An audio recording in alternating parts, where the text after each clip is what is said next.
महत्वाची बातमी Elon Musk यांच्या ट्विटचा दाखला देत राहुल गांधींनी ईव्हीएमवर पुन्हा प्रश्न उपस्थित केलेले आहेत। एलॉन मस्क यांचं ट्विट रिट्विट करत त्यांनी प्रश्न उपस्थित केलेत। ईव्हीएम हा एक ब्लॅक बॉक्स, त्याच्याशी छेडछाड करण्याची परवानगी नाही।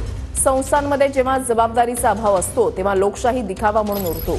रवींद्र वायकरांच्या नातेवाईकांना ईव्हीएम अनलॉक करणारा फोन वापरल्याच्या बातमीचा हवाला देत राहुल गांधी यांनी ट्विट केलंय, ईव्हीएम मशीन बंद केले पाहिजेत असं ट्विट एलॉन मस्क यांनी केलेलं आहे।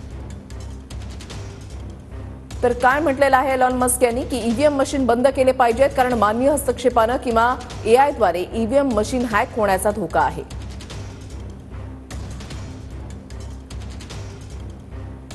तर राहुल गांधींनी हे ट्विट रिट्विट करत असं म्हटलेलं आहे की भारतातील ईव्हीएम हा एक ब्लॅक बॉक्स आहे आणि कोणालाही त्याच्याशी छेडछाड करण्याची परवानगी नाही।